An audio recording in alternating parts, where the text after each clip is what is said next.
साईश्वराय विद्महे सत्यदेवाय धीमहि तन्नः सर्वः प्रचोदयात्।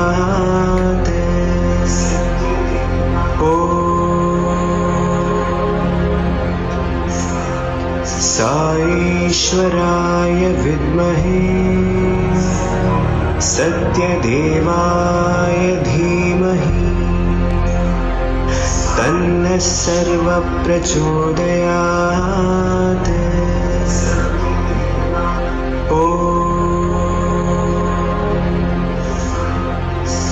साईश्वराय विद्महे सत्यदेवाय धीमहि तन्नः सर्वः प्रचोदयात्।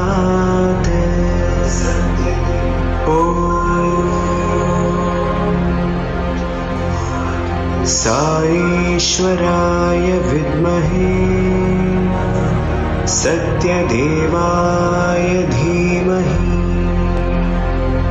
तन्नः सर्वः प्रचोदयात्।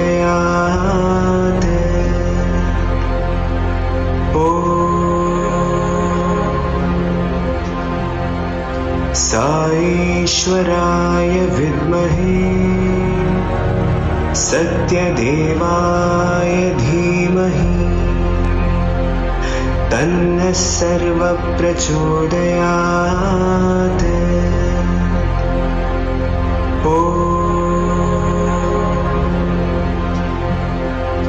साईश्वराय विद्महे सत्यदेवाय धीमहि तन्नः सर्वः प्रचोदयात्।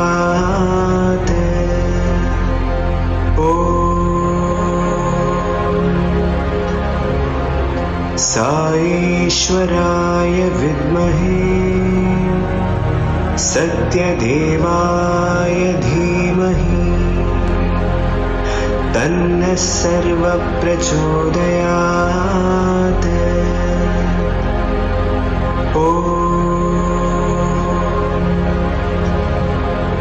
साईश्वराय विद्महे सत्यदेवाय धीमहि तन्नः सर्वः प्रचोदयात्।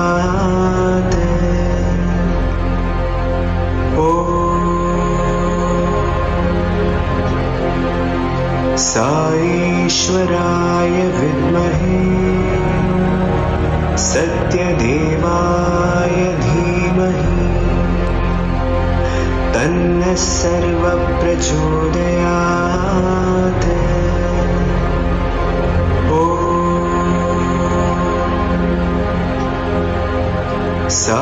साईश्वराय विद्महे सत्यदेवाय धीमहि तन्नः सर्वः प्रचोदयात्।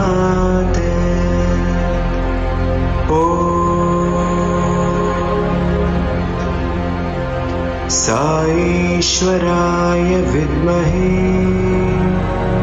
सत्यदेवाय धीमहि तन्नः सर्वः प्रचोदयात्।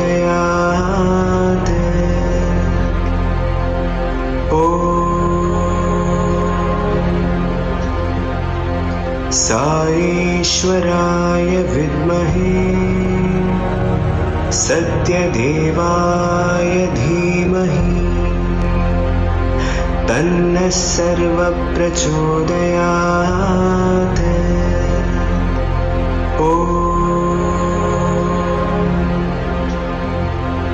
साईश्वराय विद्महे सत्यदेवाय धीमहि तन्नः सर्वः प्रचोदयात्।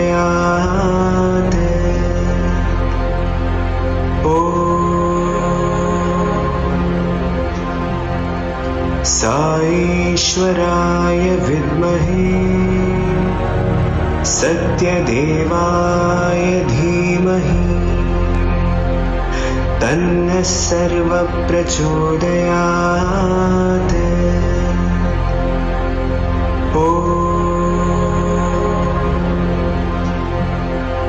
साईश्वराय विद्महे सत्यदेवाय धीमहि तन्नः सर्वप्रचोदयात्।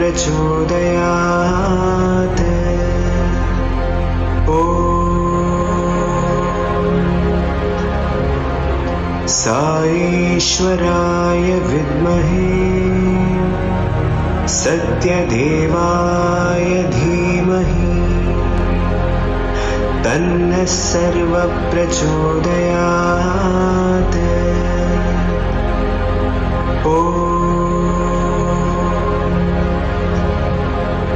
साईश्वराय विद्महे सत्यदेवाय धीमहि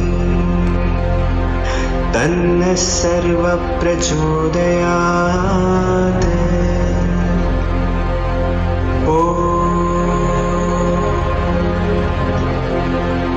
साईश्वराय विद्महे सत्यदेवाय धीमहि तन्नः सर्वप्रचोदयात्।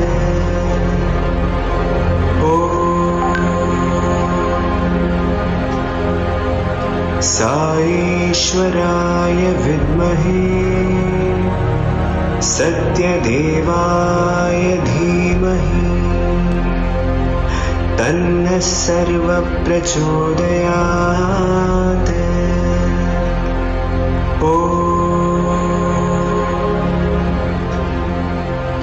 साईश्वराय विद्महे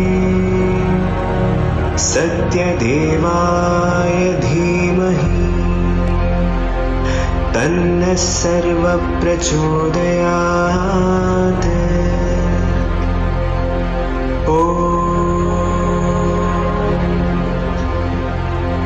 साईश्वराय विद्महे सत्यदेवाय धीमहि तन्नः सर्वप्रचोदयात्।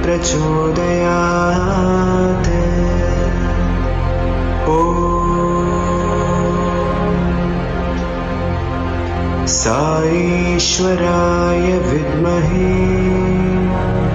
सत्यदेवाय धीमहि तन्नः सर्वप्रचोदयात्।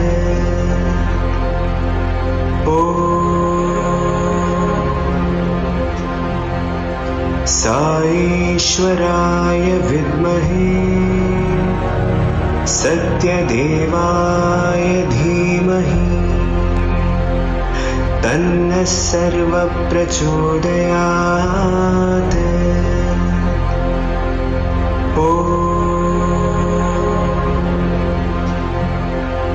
साईश्वराय विद्महे सत्यदेवाय धीमहि तन्नः सर्वप्रचोदयात्।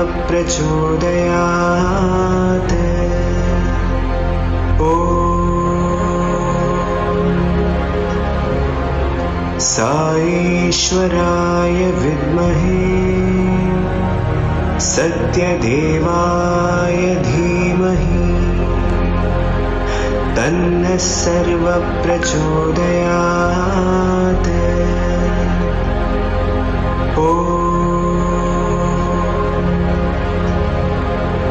साईश्वराय विद्महे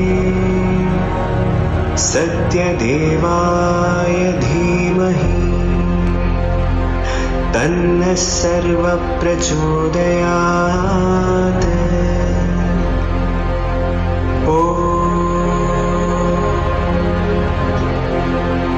साईश्वराय विद्महे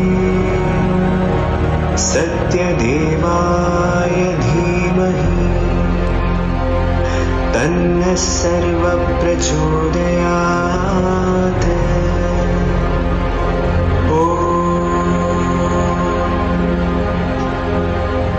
साईश्वराय विद्महे सत्यदेवाय धीमहि तन्नः सर्वः प्रचोदयात्।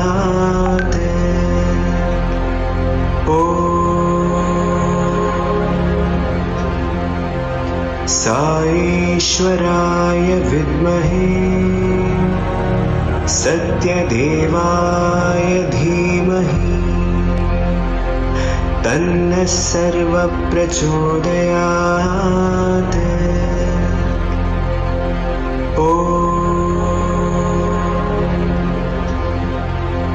साईश्वराय विद्महे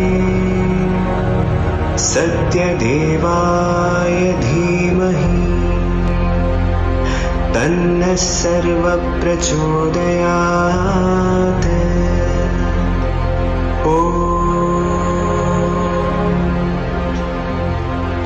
साईश्वराय विद्महे सत्यदेवाय धीमहि तन्नः सर्वः प्रचोदयात्।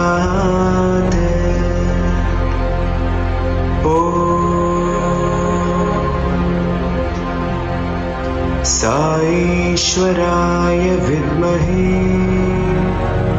सत्यदेवाय धीमहि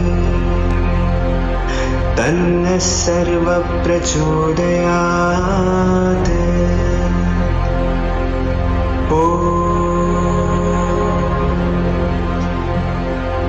साईश्वराय विद्महे सत्यदेवाय धीमहि तन्नः सर्वः प्रचोदयात्।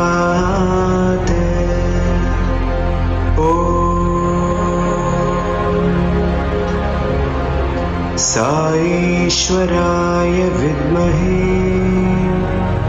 सत्यदेवाय धीमहि तन्नः सर्वः प्रचोदयात्।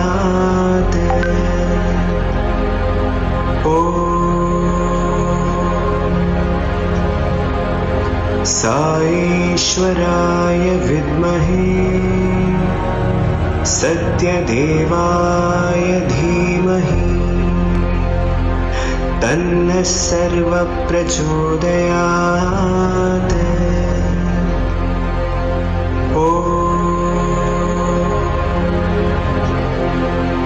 साईश्वराय विद्महे सत्यदेवाय धीमहि तन्नः सर्वः प्रचोदयात्।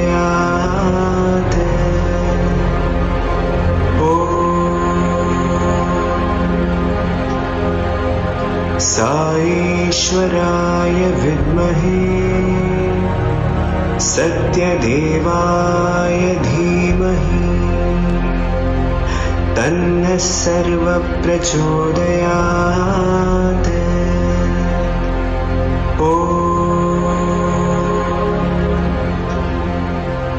साईश्वराय विद्महे सत्यदेवाय धीमहि तन्नः सर्वः प्रचोदयात्।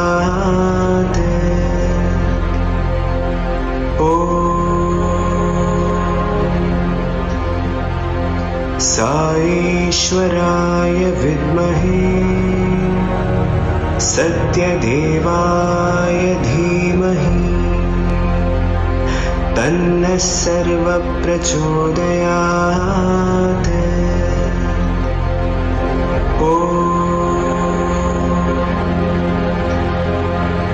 साईश्वराय विद्महे सत्यदेवाय धीमहि तन्नः सर्वः प्रचोदयात्।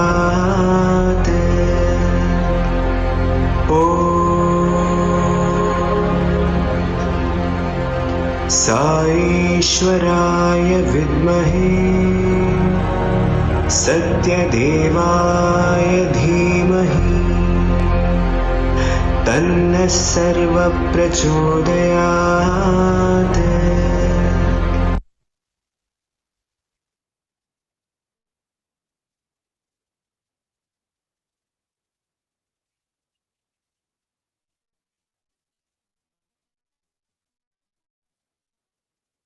Om Shri Sai Ram, offering our most loving, prayerful, and humble pranams at Bhagwan's divine lotus feet. We warmly welcome all of you, as well as our very esteemed, distinguished speakers of the day, Shri Manohar and Shri Sanjay from the Ghandikota family. And we are in day 7 of the Sai Gayathree Saptaham. It has been a wonderful satsang so far, where we have heard so many beautiful experiences. First 3 days by Ghandikota ji, and then yesterday we had Brother Ravi Shankar and Brother Ramesh share their experiences.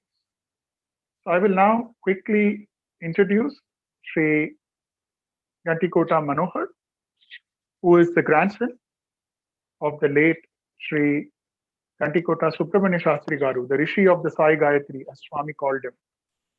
And he is the third son of the late Srimati Lakshmi Devi and Shri Ghandikota Subba Rao Garu. Very, very blessed family again. And each brother can, I'm sure, do their own saptaham in terms of their experiences. Shri Manohar was born in Bangkok, Thailand, and he was raised in the United States of America mostly. Since the 1950s, their family have had 4 generations of association with our beloved Bhagwan. He has been in the jewelry and precious gems trade for over 35 years. Shri Manohar works in New York City and lives in New Jersey with his spouse, Srimati Vijaya, and they have 3 daughters, Sri Devi, Jyoti, and Sai Mangla, and a granddaughter, Chandini. I've been lucky to know Brother Manohar during my days in the US, where he's been very active, like the other brothers. And Brother Manohar is part of the Edison Sai Seva activities. And a very interesting and beautiful fact is our beloved Bhagwan used to refer to Brother Manohar as the diamond son. I will now quickly introduce Brother Sanjay, Shri Sanjay Ghandikota Garu, who is the son again of Shri Ghandikota Subba Rao ji and Srimati Lakshmi Devi. He was born and brought up mostly in New York, and he had the very unique privilege, as Brother Ravi Shankar yesterday, of being Swami's student and having studied in the college Sri Sathya Sai Institute of Higher Learning. As we heard and saw, Brother Sanjay's upanayanam was performed by Bhagwan in 1981, and he joined Swami's institution in 1985 to complete his BSc and MBA in Prasanthi Nilayam. Like Brother Ravi Shankar, he too has been a recipient of the gold medal, and this time for the gold medal for MBA. And he was a very active member of the Institute brass band, which was so dear to Bhagwan. In 1990, he completed and received the gold medal and had an opportunity to take videos of Bhagwan, as Brother Ravi Shankar took photos during his student days. And during his MBA times, Swami himself used to come to the institute and teach the MBA students. So very, very glad to have a senior alumni brother, an MBA student, and a gold medalist of Bhagwan in our midst today. Swami performed Brother Sanjay Ghandikota's wedding, as we heard yesterday, to Srimati Sumanaji, who is the daughter of Srimati Kasturi and Sri Satyamurti Garu, a former trust convener and state president for Satistai Seva organizations of Andhra Pradesh, in 1990. And as we will recall in yesterday's narration, it was a double wedding of 2 brothers to 2 sisters. At Swami's direction, Brother Sanjay Ghandikota and Sister Sumana came back to the United States of America in 1991. They too lived in New Jersey with their son Akshay, whom Swami had very beautifully named. Brother Sanjay is also active, this time not in the Edison, but in the East Brunswick Center as Brother Ghandikota Aryama ji. And he's a great motivation to the young adults, what we call as the Sai youth in India. They're called as young adults in the United States of America. He is presently the Sai Young Adult Advisor. But as always, we warmly welcome our speakers, the seventh day of the Sai Saptaham. But before we go into the speakers and before I request Brother Manohar Garu to speak, we will play the Mantratmike video, which will recap for those who have not seen the Ghandikota family's golden moments with Bhagwan. Requesting the playing of the video, Sai Ram.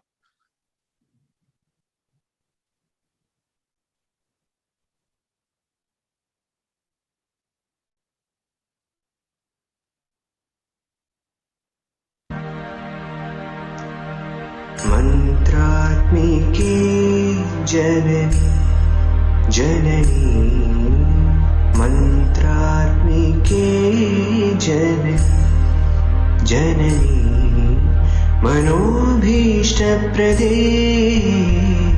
Janani मनोभीष्टप्रदे Janani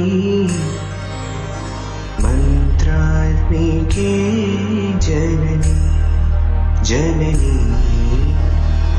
शृङ्गगिरि Nivasini Janani शृङ्गगिरि Nivasini Janani Sharde Sharde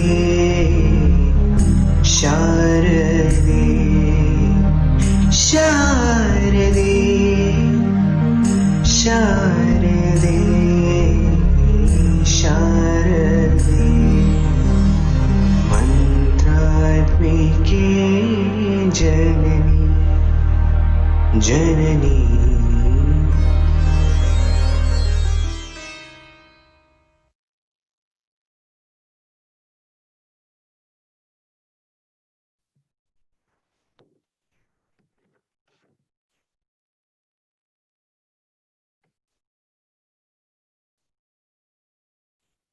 Brother Manohar.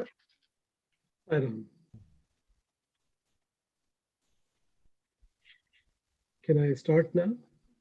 Oh, yes. Sai Ram. Okay. Sai Ram, do you have my screen there? Okay. Okay, Sai Ram, my most humble namaskaram and Sai Ram to all of you, first and foremost.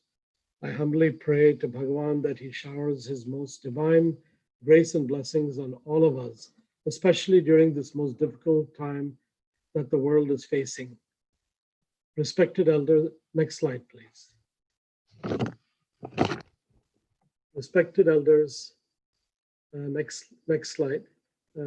Respected elders, brothers and sisters, I want to offer my most humble pranams to the lotus feet of our most beloved Swami. I'm most grateful to you for having invited me to share some of my experiences with Bhagavan. Please note that I'm not a seasoned speaker, so forgive me for any mistakes that I might make. Due to the short duration, I had written up some stuff to talk about, so I don't miss any important points. I can only convey from the bottom of my heart the valuable lessons and experiences that Swami has taught me over the years. Could you go to the next slide, please?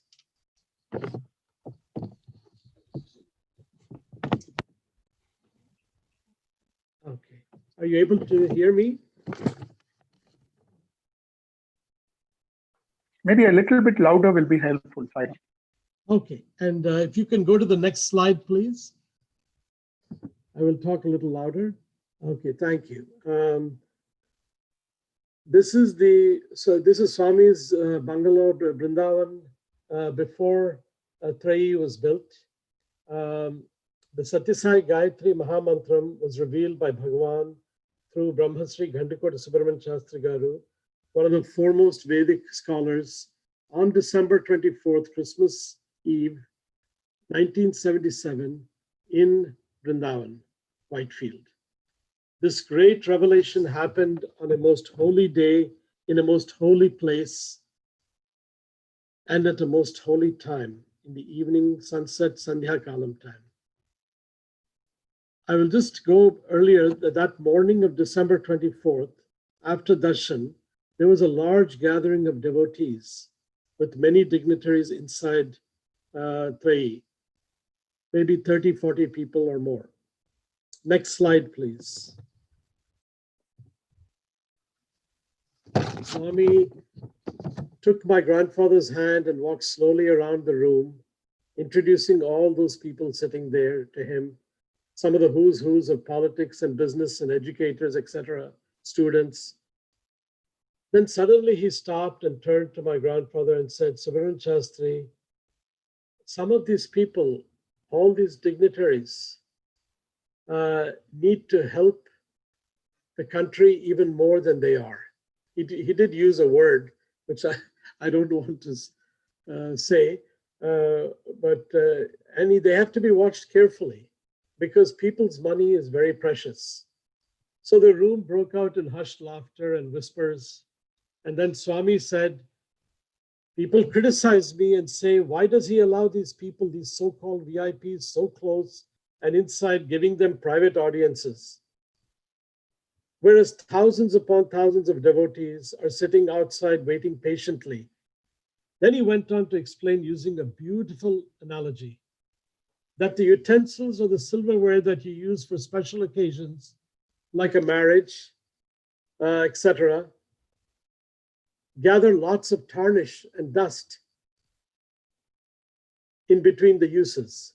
However, the plates and cups, the tumblers you use daily, you just have to give it a quick rinse and they glisten. That special silverware, like these people here, need a lot of scrubbing and polishing, and they requires a lot of energy and strength. In other words, all these so-called VIPs are like that.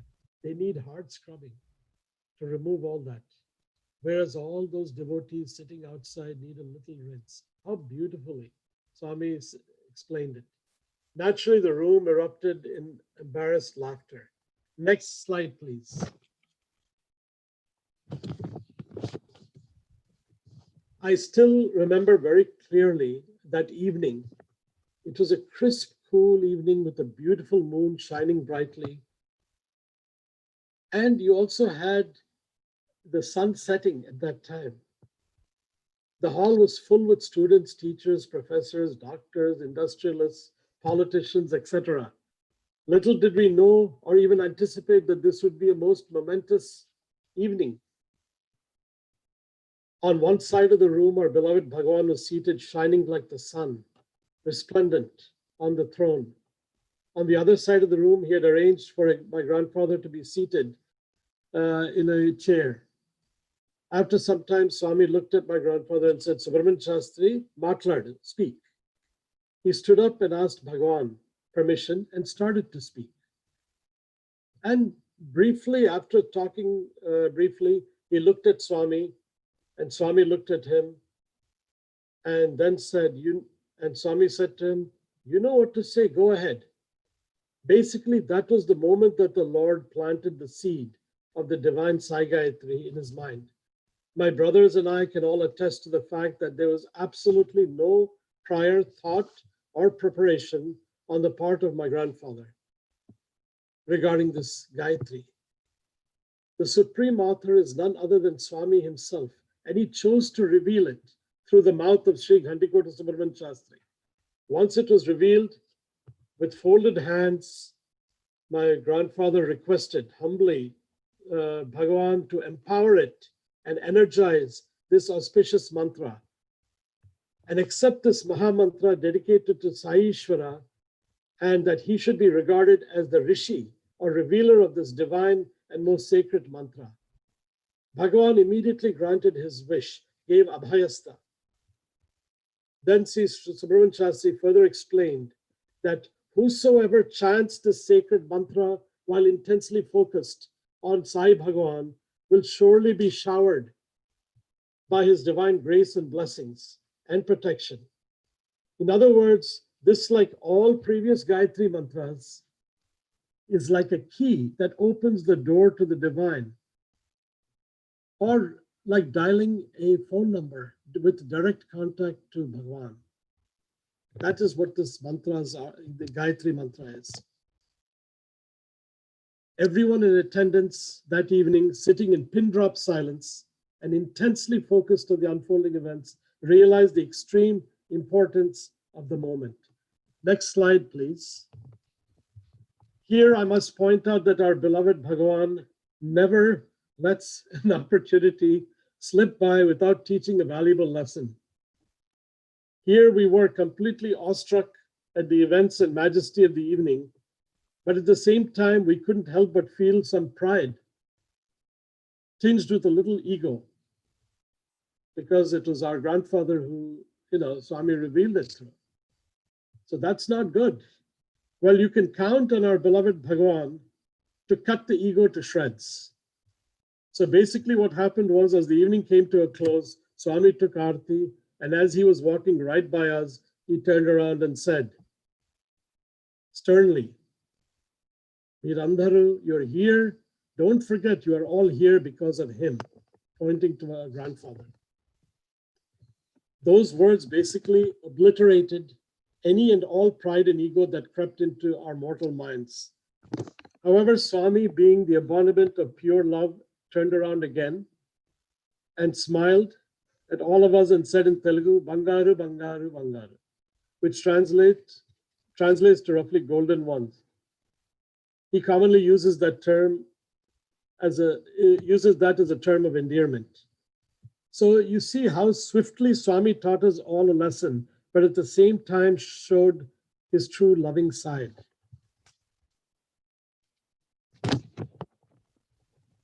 Now I will fast forward to 2017. In regards to this, Sai Gayathree's protection, I want to quickly relate how our dearest Lord comes to the rescue time and time again. My daughter Sri Devi, who is a social worker, handles many different and difficult cases.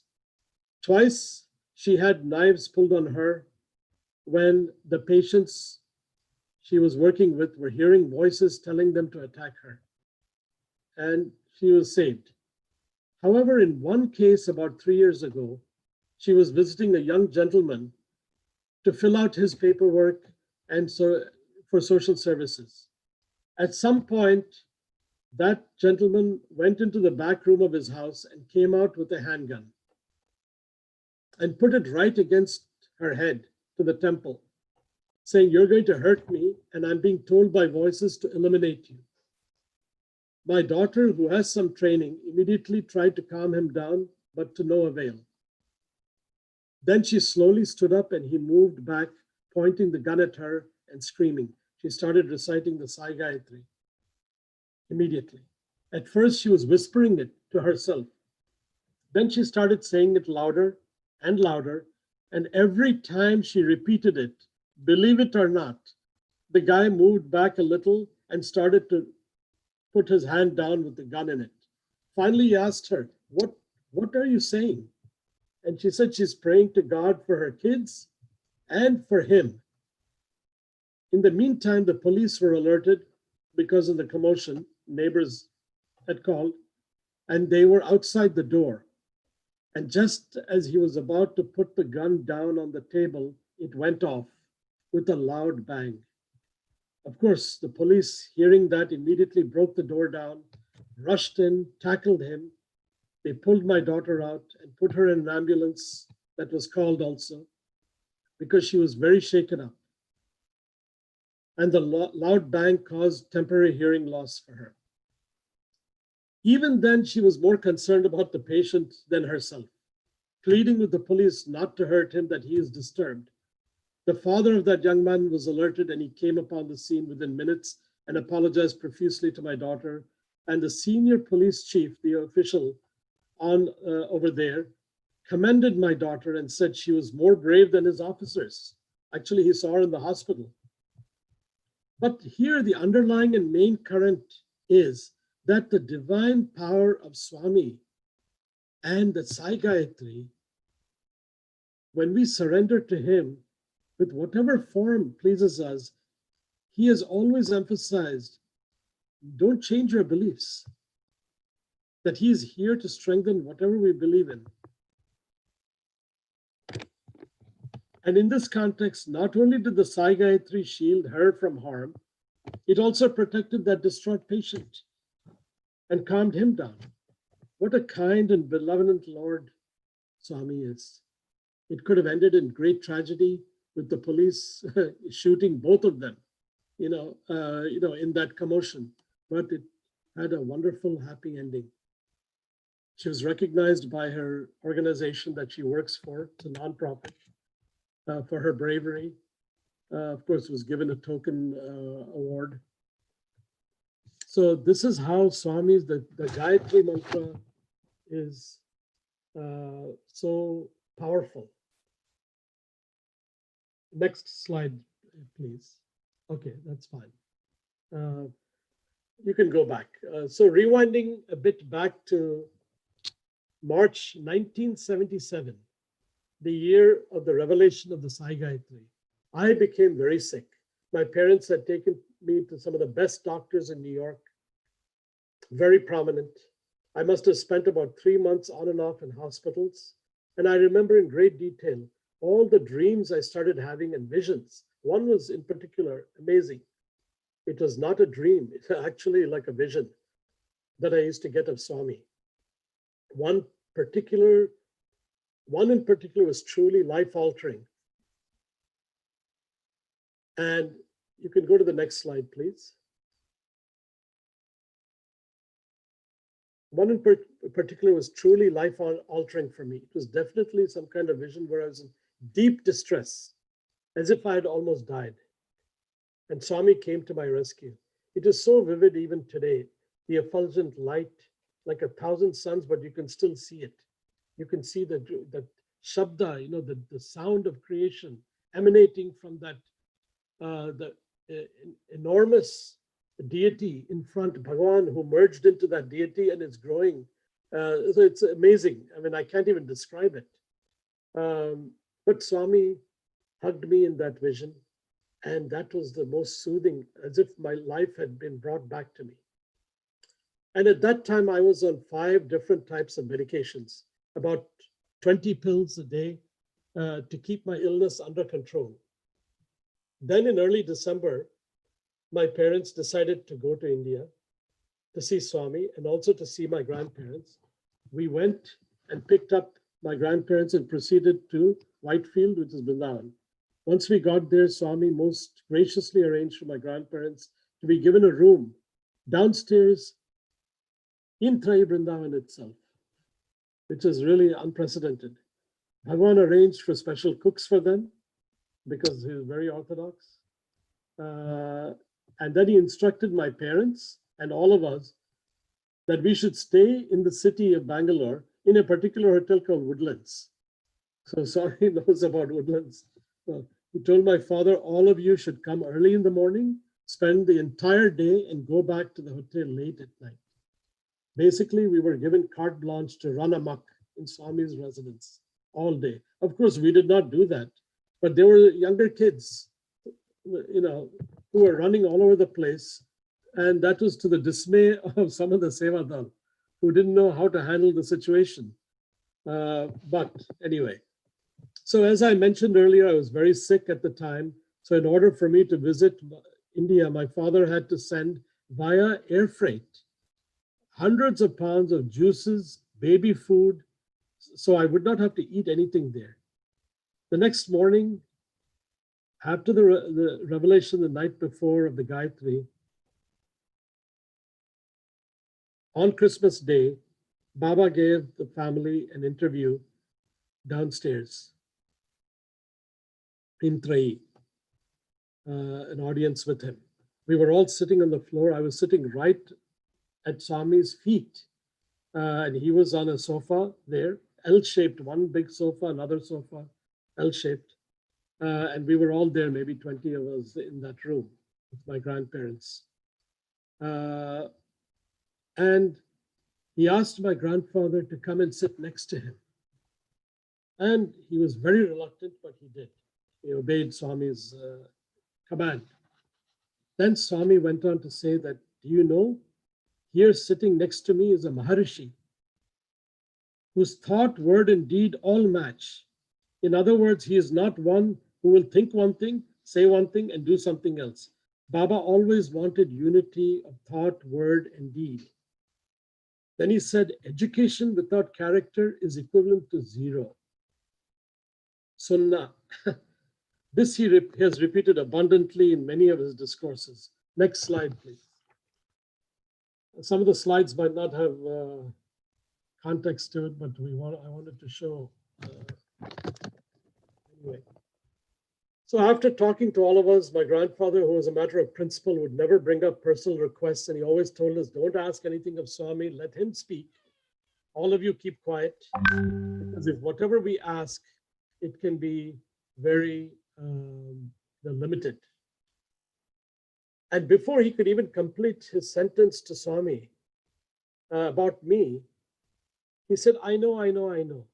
So I was sitting at Swami's divine feet, and he asked me to stand up and placed his right hand on the side of my stomach, where the major issue was, severe swelling and big problem, and said, don't you remember I came to you and saved you that night? Then he turned to my parents and said, he was at the last step before falling off, meaning he was at death's doorstep.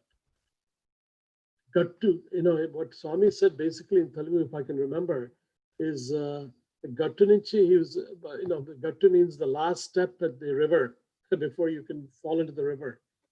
Then he proceeded to create a most fragrant vibhuti.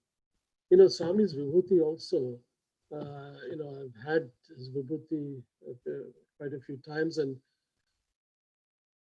they all have some different flavors and fragrances and textures. Amazing. And this one was like just melted in my mouth. He made me eat the whole amount. It was like literally a handful that came out. He said, put it in your mouth and eat it. It just melted away. I didn't choke or anything like that. Then Swami said to me, from today onwards, you will not have this problem anymore. And well, what doctors could not contain for 8 months, and I went through absolute hell, he cured in 1 minute. Basically, it's an incurable illness I had. I was like 135 pounds. I wish I had a little less now, but too much good food. Anyway, that evening, Swami arranged for a Christmas dinner in the college, the hostel, for the students, staff, and some other invited guests. And we were part of that group. What was really amazing, again, you see Swami, he's going around serving everyone laddus by himself. That is really incredible. I was shocked. Here was sitting hundreds of people there. I mean, the students, staff, all these people, and he's serving laddus and he's making sure that they put the right food, the right dishes at the right places on the leaf. So when he came to my leaf, I was sitting next to my father. So he said, how are you doing? I said, Swami, I'm fine. And then he assured my father, because my father was a little wary because my leaf was full of food. And if I ate even a little of any of that, I would have been in the hospital for a week or 2 weeks. So he assured my father that he is fine, that he can eat anything. And he said, Dandiga Tinu, eat to your heart's content. So he gave me not only 1 laddu, he dropped another laddu, double. And it was delicious coming from Bhagavan's hands. The next day, I was able to stop all my medications. I just didn't want to take them anymore. Now, I don't recommend that to everyone because, anyway, I did. So that's, we have to take medication. Swami works through medications, through hospitals, doctors, and everything. But anyway, I stopped. So a year later, I went for a checkup to the hospital and met one of my doctors, who was totally astounded and flabbergasted. He was a head of GI at one of the big hospitals in New York. And he said, about this miraculous recovery, he said, I appreciate your faith. However, stopping the medicines is not wise and that it would recur with a vengeance. Even some of the other doctors were amazed. 43 years later, I have never had this issue again. It's 43 years. I guess Swami knows what to give, when to give. Next slide, please. Sorry, I hope I'm not just mechanically reading it to you, but that's the best I can. I just want to cover everything. So then in 1984, our first child was born. Her name is Sri Devi. Unfortunately, she experienced very traumatic birth. She was born with a fractured collarbone, severe bleeding from indentations on the forehead because of the forceps. And if any of you know what an APGAR score is, it basically measures at birth and after a few minutes the vitals of the health of a newborn baby. Well, her APGAR score at birth was barely 2. That means she was barely. After a few minutes, it went up to 6.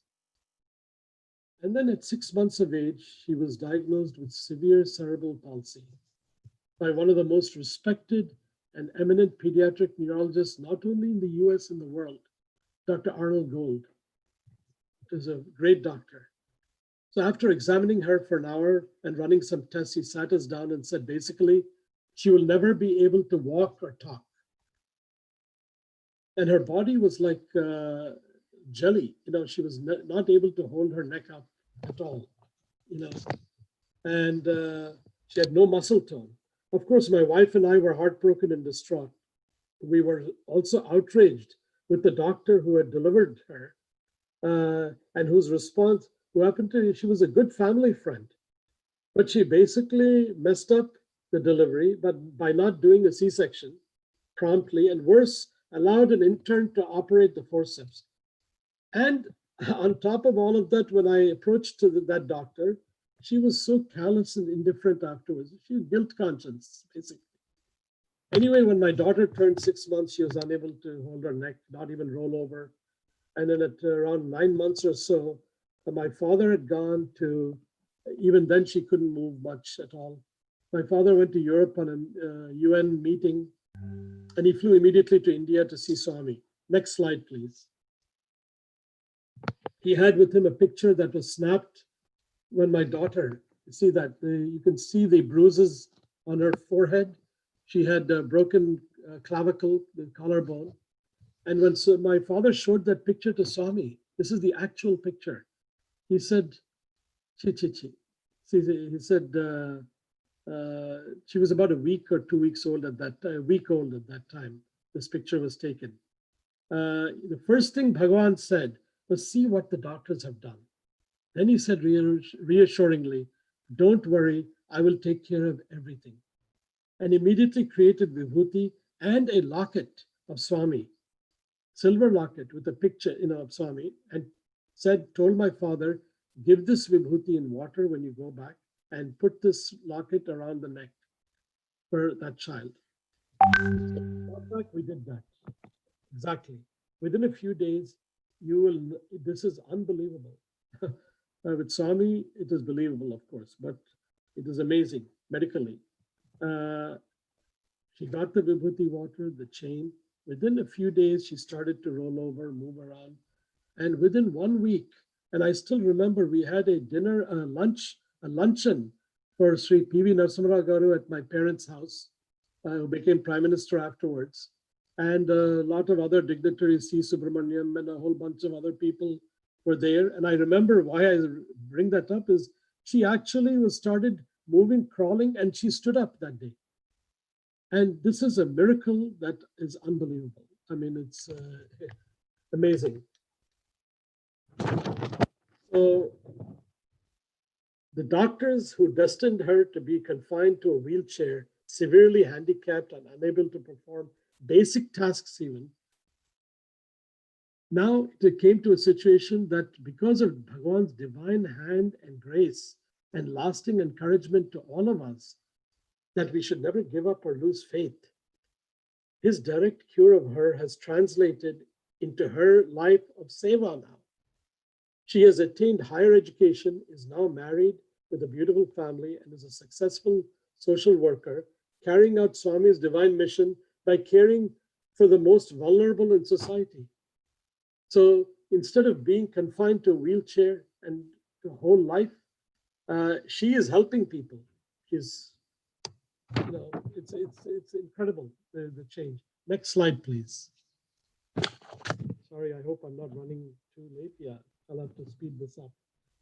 Another transformative experience with Swami that was life-saving for me from the 90s till from the 90s to the latter part of 2010, I was flying very high figuratively and literally in business. Business was great. I was going to India 6 to 8 times a year, which means I got to see Swami and my parents on a regular basis. I started going to West Africa on business, namely for procuring rough diamonds. So before one particular trip, I happened to go to Puttaparthi, and my mother was very unhappy with that I was going to such remote areas of the world where you could end up in big trouble. Suddenly, without warning, she took off from her neck a locket that Swami had created and given after my brother Sanjay's birth for her protection. And she took it off, and she had put a nice gold frame around it and nice coral beads necklace in gold, and put it on my neck. I said, I cannot take this. This is more valuable than, this is as valuable as your Mangal Sutra Bhagavan has given. She said, no, if you're not taking it, you're not going. Simple as that. And so after arguing a little, I said, fine. So I went on my merry way to Guinea, West Africa. I had been there maybe 3-4 times already. We had a good rapport with the president and the police generals, everyone there. So one evening we dropped off some visitors who had come at the airport. And when we dropped them and came out, we had about a dozen soldiers with us, with the commander, the armed soldiers. And we told them, we dismissed them. We said, you can leave. We're going across the parking lot and we will go to our hotel. So he was reluctant, the commander, to leave, but then he said, fine. So in the meantime, their national soccer team had landed, and they're crazy about soccer there. So there were like 500, 800 young people waiting at the airport to greet the soccer team. So we went into the parking lot with all these people there. And they, I had with me an American lawyer who happened to be African-American, and of course the driver and a childhood friend, who's Muslim, who's from East Africa, but actually originally from India they are. So both of us was walking casually behind. And suddenly we had people jumped us and started beating us, and we were going down.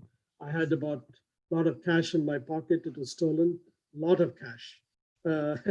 And my passport was gone. My friends took my friend's watch and his wallet. We were going down, about to be trampled. Suddenly, one of the perpetrators in the crowd grabbed that necklace, and the minute he put his hand on it and broke it from my neck, I didn't even have a chance to think of Swami or to cry out to Swami. Everything became slow motion. This is just, I'm relating to you exactly what happened. Everything became slow motion. As if I was in one dimension, they were all in another dimension, frozen. And here comes running from a distance, I see a person with wild hair, with a massive, like Swami's is wonderful hair, nicely, like an afro, but and this person stood taller than anyone, swinging a very thick metal chain side to side and dispersing the crowd. Yet everyone is in slow motion and I'm moving as if I have a pathway to go. And I was able to make it to the Jeep, and the minute I shut the door, everything became regular speed. My friend sitting in the back said, what's going on? What is this? Because he was saved also. And it was unbelievable. And at that point, I was weeping, not and the bleeding, but because I lost that pendant, that precious thing. Anyway, the police next day rounded up a bunch of people, must have tortured them, done something, they could get nothing back. So we had to fly out. So then when I came back to India to see Swami, he called for an interview with my parents. And before I could open my mouth, he said, the situation was very dangerous and I was there to save you. Don't you remember? Now, I didn't tell anyone this thing, especially because I didn't want to worry parents and others. And I'm looking at Swami and I said, my God, really, my God. And Swami knows everything. And he gave me a very ominous warning, looked at my face, looked intently into my eyes, and with my parents there, he said, this poor boy trusts everyone. He then looked at me and said, love everyone, but don't trust everyone. But he didn't say don't trust anyone, because we have to trust someone in this world, like some people. He said, don't trust everyone, don't be naive. So I fell at his feet. And next slide, please. I think I have to wrap up quickly, which I am almost. On that note, I want to conclude by emphasizing. So one thing I want to say is that there is a parallel universes. What they're talking about now in physics and all these things, as if it's a great revelation. Swami, it's like you can just with this mantra, you can travel to another dimension. And so many people have experienced that. My mother has, Sanjay did. So many friends I've spoken to. Yeah, so I'm being told to wrap it up. So anyway, one of the key pillars of Swami's teachings is faith. In early 2000, when I developed some kind of issue with my hands and one of my legs, which are going numb completely, I went to see a neurologist who said I needed further testing, a brain scan, this, that. And I called up my mother casually and mentioned this. Usually I would talk to my mother and then my father. And she said, nothing doing, take the next flight immediately and come here and see Swami and tell Swami. Next slide, please. I immediately went to Vrindavan, placing my troubles at his lotus feet. Swami called me in along with my parents. And this is really amazing. He said, he told us in the morning, come at 2 o'clock sharp. Now, 2 o'clock sharp, everything is closed. But we went with my parents because my parents are there. The Sevadal didn't bother me. They're not bothering, they're doing their job actually. So then we were standing there waiting. They said, no, Swami will come out only after 3 and this and that. We just stood there. Exactly at 2 o'clock, the doors opened. The lady who was sweeping there jumped off the side entrance of Trai in shock. And Swami is standing there and signaled, come over. We went in, we sat down. Then he first gave me some things and cured me. And that evening, he told my father to speak about this, my situation. As he started, Swami said, Subba Rao, you sit down. I will speak. Then he stood up, Swami, and he started speaking about my condition. And then he said, see, everyone goes from here to America and Europe for treatment.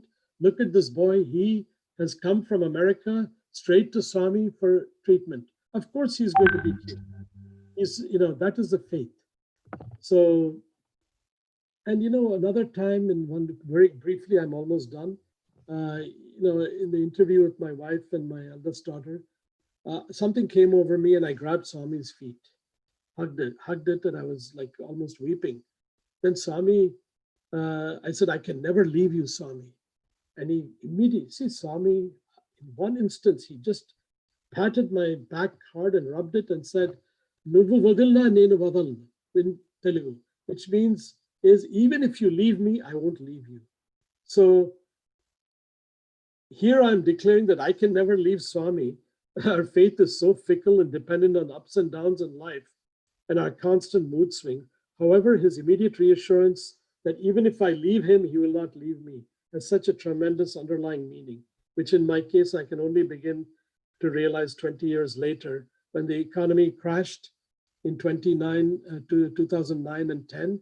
My business went down the tubes, lost millions and wiped out and caused so many problems. So along with the grace of God, when we had the proximity, come lots of troubles. Karma cannot be stopped. Swami always said he will lessen it, and so that impact won't be as great, but we have to go through it. But we have to have faith and resolve in Swami, even when the going gets tough. They say the tough get going. No, when the going gets tough, Swami gets going, and he is protecting us, and we have to have that faith. Next slide, please. I think I couldn't have it. Next slide. These are, of course, there's my parents. This is a wonderful picture in Kodaikanal that Swami and my mother and father, we always cherish this. Faith is a very individual feeling. Most people believe in something. Swami has always emphasized that he is here only to strengthen our faith and immerse us in love and bliss. However, he can also test us to the extreme, which is why I have always prayed to Bhagavan not to test me, because I will surely fail. If he were to test me, I also pray that he will make sure that I pass the tests. Otherwise, I don't want testing. Sorry, Swami, please. With this, I conclude by offering my most humble pranams to the divine lotus feet of our beloved Bhagavan, and pray to him to also strengthen our faith, especially during these trying times, and protect this whole universe. We must remember that Swami is the true Sanatan Sarati for all of us, and the Adhyatmika Chakravarti, or the Emperor of the universe, spirituality. Om Sai Ram. I'm grateful. Thank you. I hope I did not confuse anyone, or I hope I was coherent enough. Thank you, Sai Ram.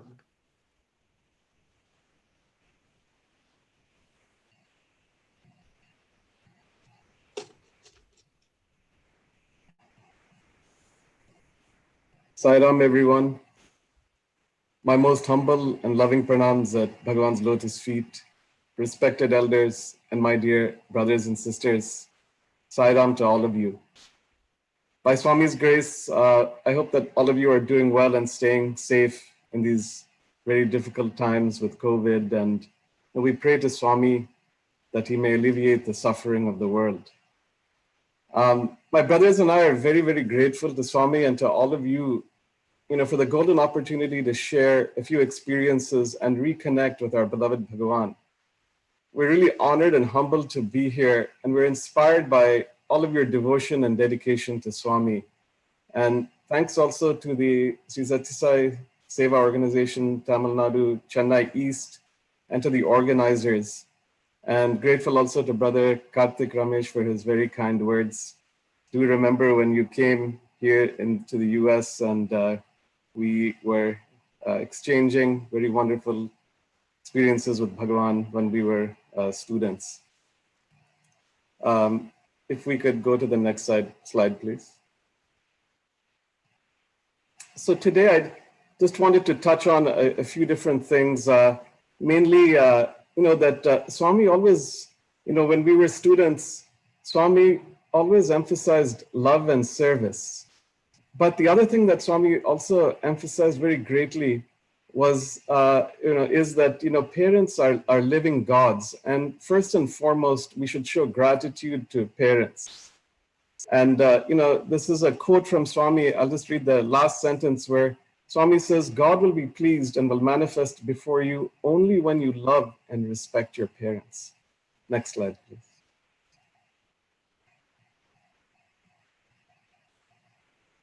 So this is a picture I think you've seen earlier. My brother Aryama, Ramesh, Manohar, and Ravi had included that in my brothers in their presentations.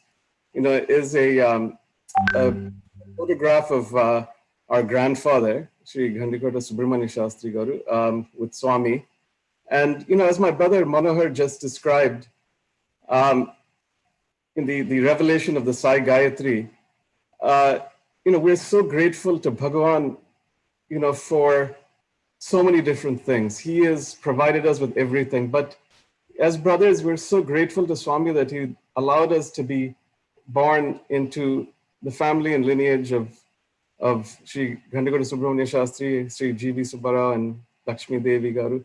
And so I just wanted to touch on, one aspect of what my brother Manohar mentioned also during the revelation of the Sai Gayathree is, Swami said the receptacle before receiving the mantra, and of course this came as a flash, as my brother Manohar mentioned, the receptacle must be worthy as well, must be well versed, obviously in Veda, Vedantic thought, grammar, but also more importantly, be a pure and holy receptacle.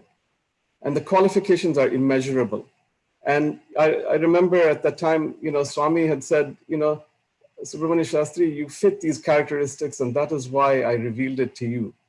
And so the takeaway that as a small child, I took from that when I witnessed this wondrous event and I was there with my brothers, is that, Swami is, of course, perfection in action. That is a word that, or a statement made by the first Vice Chancellor of our university, of Sai University, Sri V.K. Gokak. Swami is perfection in action. But Swami also always demands perfection in all of us. And the takeaway for me was that when we looked at our grandfather, all of us brothers, he was perfect in every way. And, similarly with my parents as well, mother and father, in every aspect that they were, they put into practice Swami's wondrous teachings. And that, we're extremely grateful for. Next slide, please. So the first experience this is a picture of my grandfather and grandmother.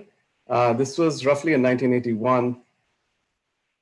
The first experience that I really had as a child, obviously I was, as my brothers mentioned, Swami came we actually came and were able to be with Swami in the late 1950s. As my brother Aryama mentioned, when our grandfather first looked at Swami, bang, something happened there. It was wondrous. And immediately our grandfather was affected. And I remember our grandfather mentioned this to us, and my father as well, that he was immediately affected at the core and said, Bhagavan is Sarvadevata Swarupa. So, it was a wondrous, just that first glance itself, a Vedic pandit, like my grandfather immediately, and Swami later said, you are one of the few that actually recognizes my true divinity. So we were very fortunate to be able to grow up in that fold, the fold of Bhagavan, and of course the fold of our grandfather, father, and mother. But as a child, I didn't really, how would you call it? I didn't really give it the importance that it probably should have been given. I took it for granted as a child. But the first experience I had was my upanayanam. As a child, I was just running around playing in Puttaparthi and all of that.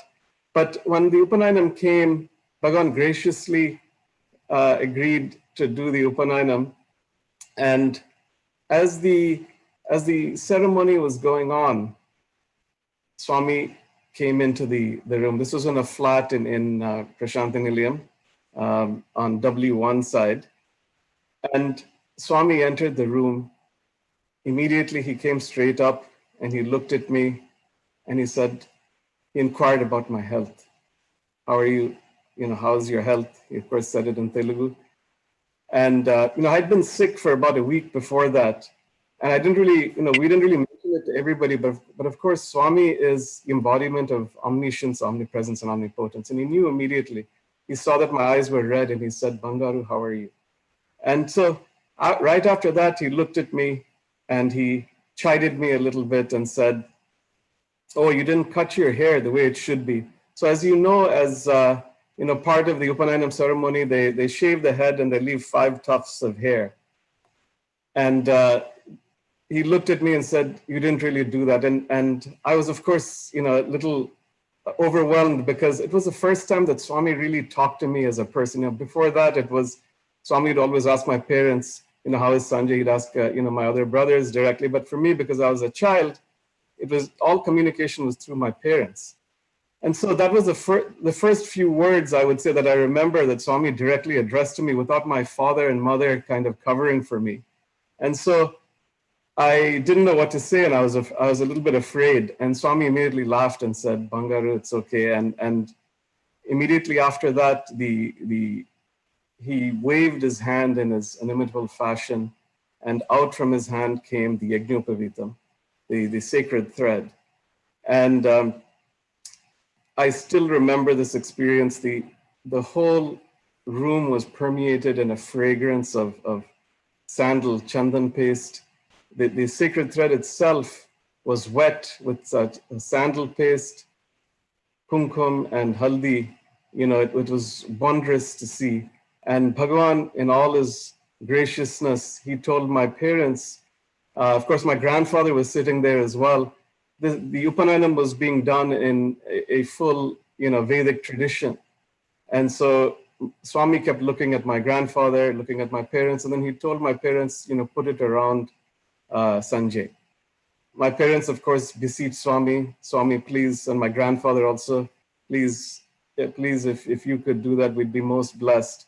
Swami graciously agreed, and he said, no, but parents are important. And the three of them actually ended up putting the Yajnopavitam around me. And right after that, I remember this, the time came for the Gayatri Mantra Upadesh. So at that time, it's traditionally done that they wrap a little cloth separator between the person providing, in this case, it is the Lord Bhagavan himself, and the student receiving the Upadesham. And the moment that cloth was wrapped around myself and Swami, it was only the two of us inside that little cloth. I will never forget this experience. The entire room, which was abuzz with Vedic hymns, very loudly from a lot of pandits that were there, I felt an immediate hush. And right after that, I felt that the space between myself and Swami took on a golden hue. And Bhagavan mentioned or very graciously initiated me into the Gayatri mantra in my ear.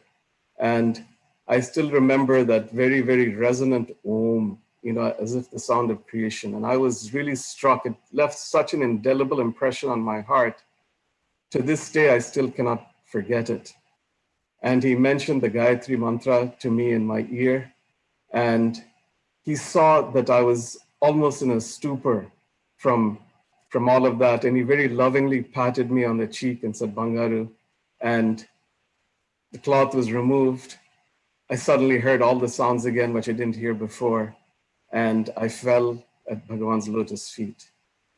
This was a wondrous experience. And when I later tried to deconstruct this experience with my grandfather and father, what struck all of us is that, Bhagavan's grace is very multifaceted.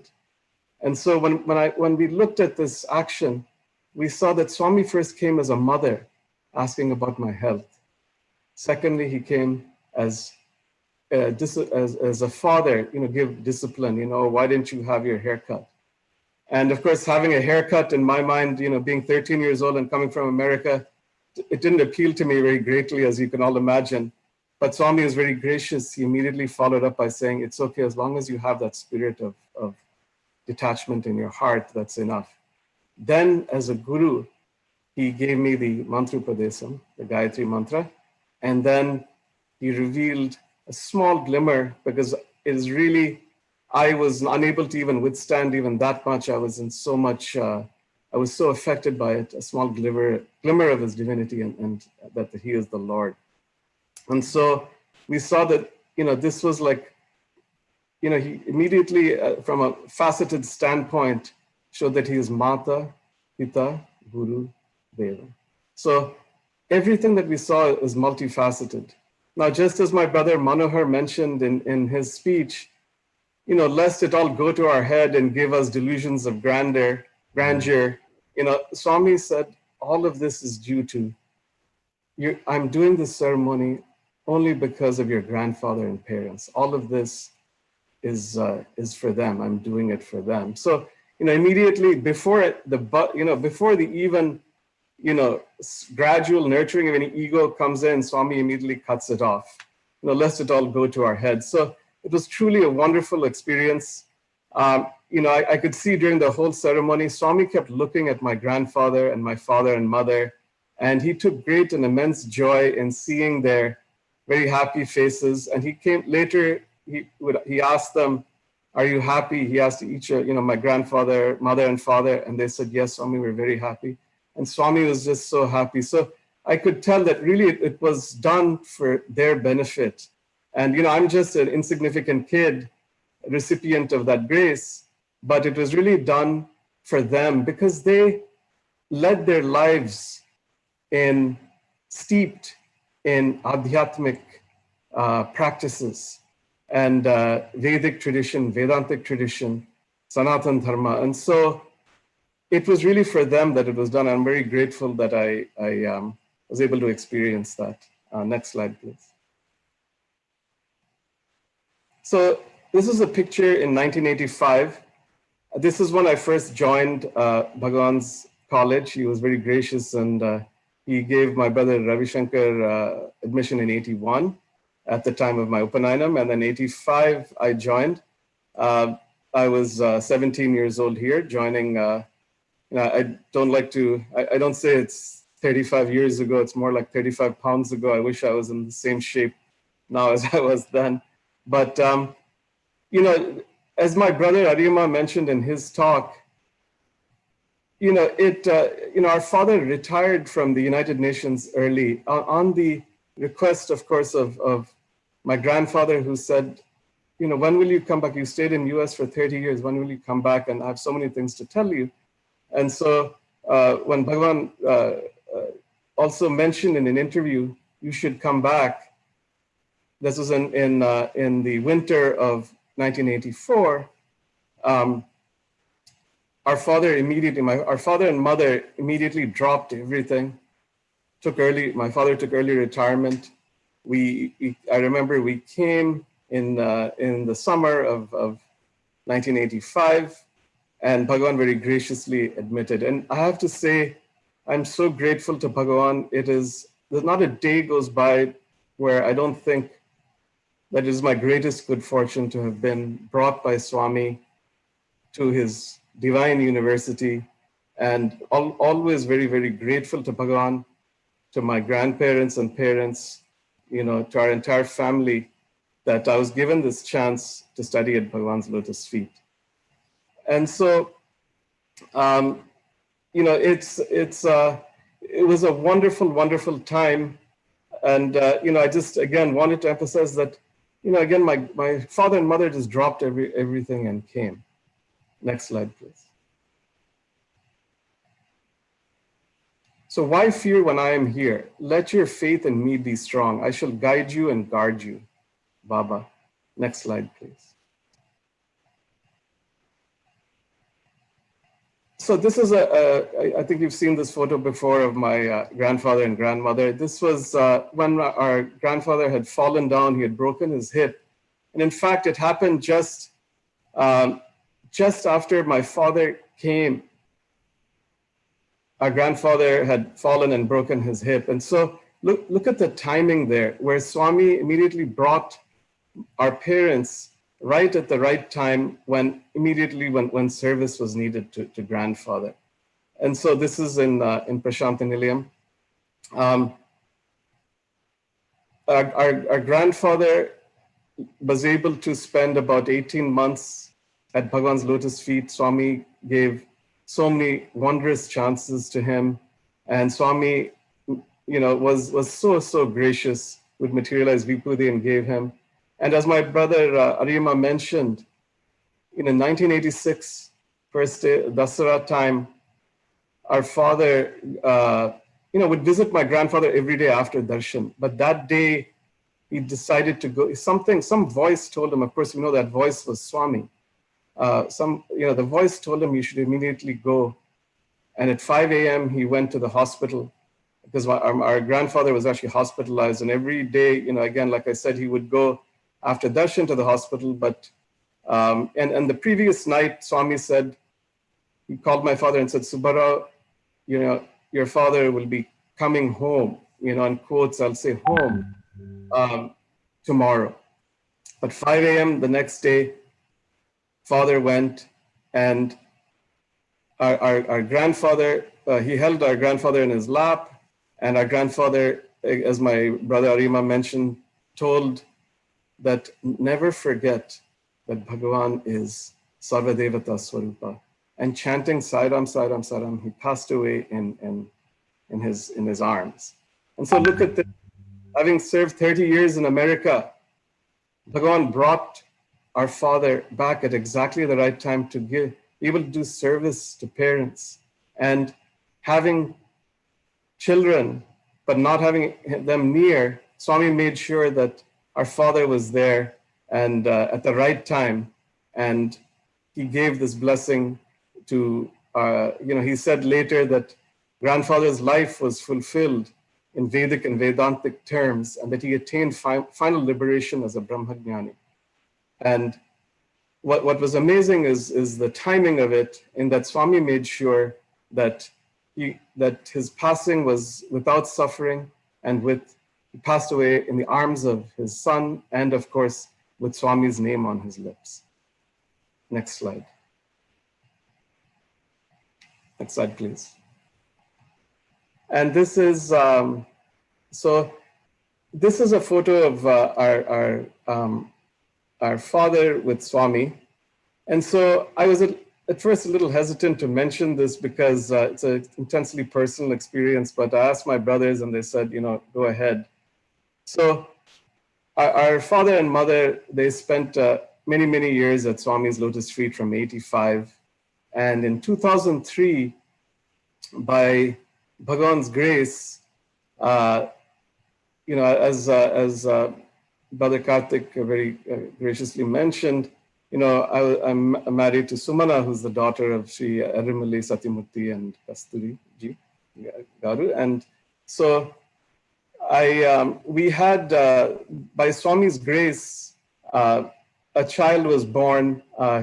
He was given the name Akshaya by Swami. And this was in August 2003. We were all very, very grateful to Swami, overwhelmed by his benevolence for giving us Akshay as prasadam. And so that December, we all went, myself and my wife Sumana, and Akshay as a baby. He was, of course, 5 months old or so, 4 or 5 months. We went in December to Prasanthi Nilayam. So before we actually reached, Swami mentioned to my father in darshan, Sanjay is coming from America bringing the baby. And he also went to my father and he rubbed his chest and said, he's coming. And then the next day again, Swami mentioned to my father, we were still on our way, Swami mentioned again, when is Sanjay coming? And my father said, oh, he's coming day after tomorrow. Then the next day again, Swami rubbed his chest and he said, he asked, when is Sanjay coming? And my father said, tomorrow. So like that for 3 days, Swami rubbed my father's chest. We arrived in Prasanthi Nilayam at 6 p.m. Unfortunately, we just missed the darshan and the bhajan. Arati was going on at that time. This was in December 2003. Arati was going on. We were able to at least have a slight glimpse of Swami and then the Arati, and then we retired to our flat. And at that time, our father was able to play with Akshay, was able to hold him in his lap and hold him and keep him in his lap and all of that. Suddenly at about 3 a.m, our father had extreme discomfort. And he was having some chest pains. We immediately jumped into an ambulance, and he was, and our father was in extreme distress. And he looked at my mother who was there in the ambulance. And then he looked at, I was holding him near, holding him by the shoulders to support him. My mother was there, right there next to him. And I remember he looked up and he was chanting Sai Gayathree, Sai Surya Vidmahe Satyadevaya Dhimahi Tanna Sarva Prachodayat. And while saying these words, he was looking up and he fell on my shoulder. I didn't know what to do. I was shocked. We went to the hospital.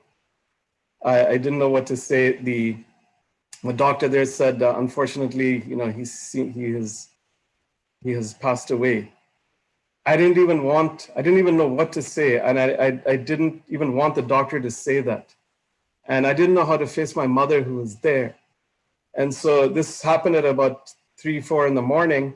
I immediately, he said, we have to move him. He can't stay in the emergency room. And I said, please, sir, doctor, sir, please don't move him till I inform Swami of this. And so I immediately at 4 in the morning went to Bhagavan's residence, I guess, and knocked on the door and informed there. I didn't have the heart to say that he had passed away or that, so I said, sir, my father is very, very sick. And they said, wait, we'll go and inform Swami. Then Swami very graciously asked me to come in. I went upstairs, fell at Swami's feet, and I said, Swami, my father is not well. I said this all in Telugu, of course, but I said, father is not well, Swami. And I still remember what Swami said at the time. Nobody knew that my father had already passed. It was only me who was coming there. But the first thing Swami looked at me very mercifully and benevolently, he looked at me and said, and I also didn't want to mention to Swami that he had passed because I didn't want to preclude the chance of a miracle by me saying anything. So I just said he's not well. So in response to that, Swami said, Kani nalone unnadu kada.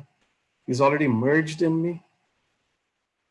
And Swami was very kind. He said, your father, he led a good life. He was a good man who who led a good life and achieved a good end. And he said, don't grieve, I'll take care of everything. I was really crying. I didn't know what to do. I was in shock. Just came and Swami asked me, did he play with Akshay?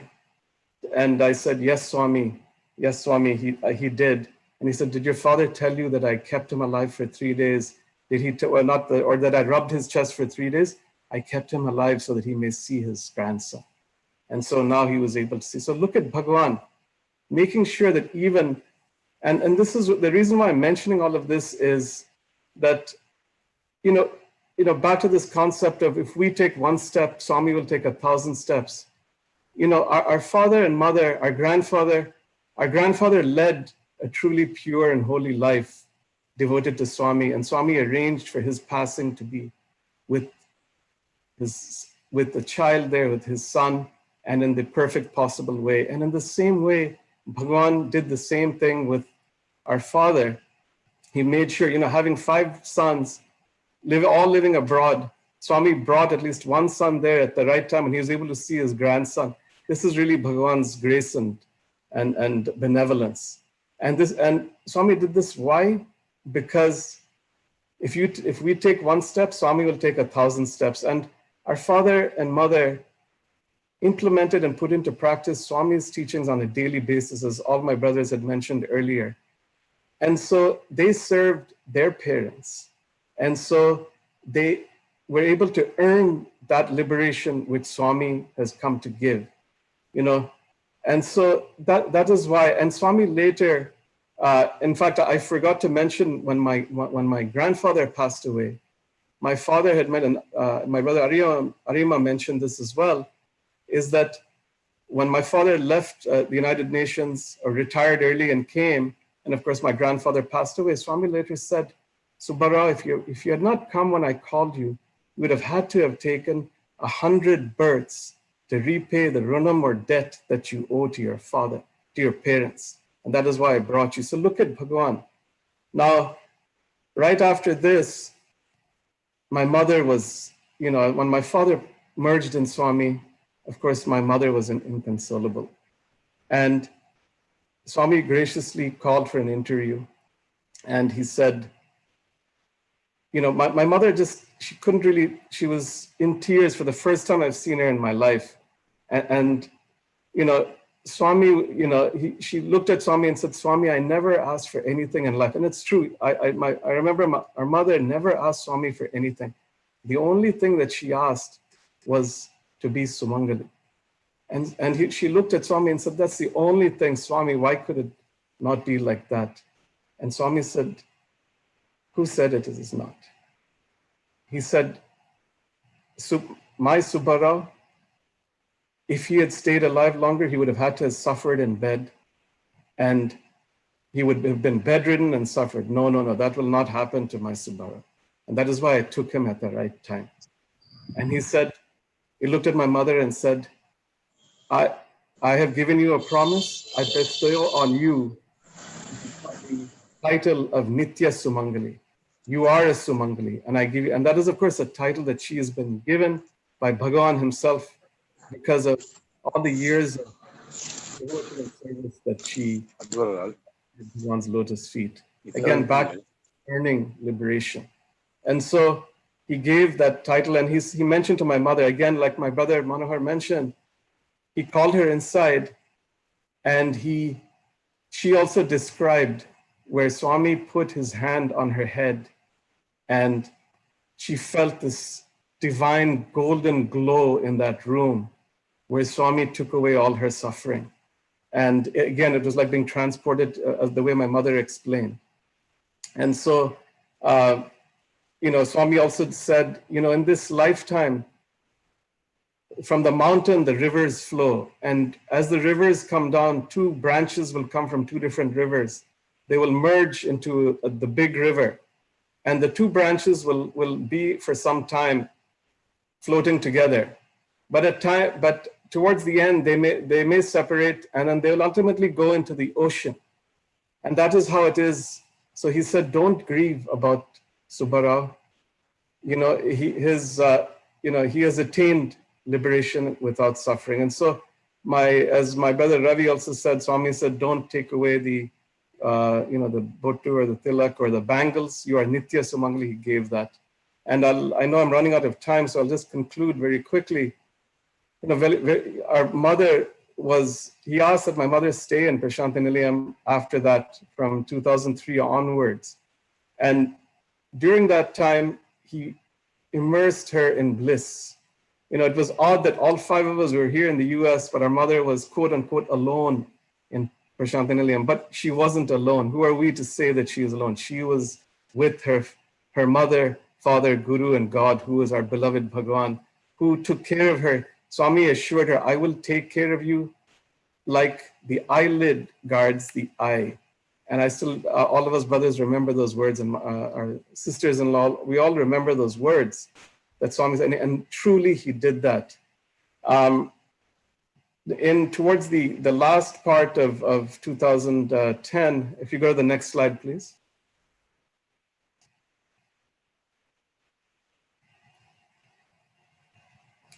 Okay, so this is actually a picture of, this is after my father passed away. Bhagavan called us all for interview. This is where he gave that great vision to my mother. But Swami also filled us all with great joy. Here's Akshay in Bhagavan's lap. Swami again said, did Subba Rao, play with him? And this is our entire family. Swami was very gracious. Next slide, please.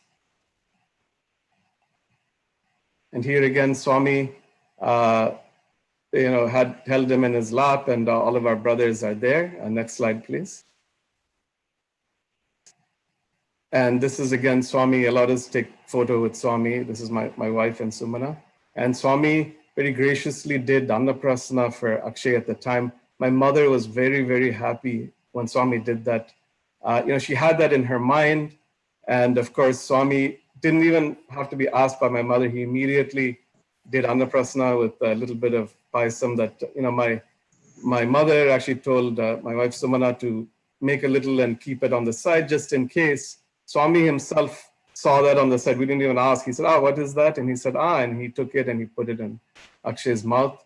And I have to say that Bhagavan, we as new parents were not able to control Akshay as a new baby, but Bhagavan was so wonderful. He was playing with Bhagavan, and Bhagavan was playing with Akshay.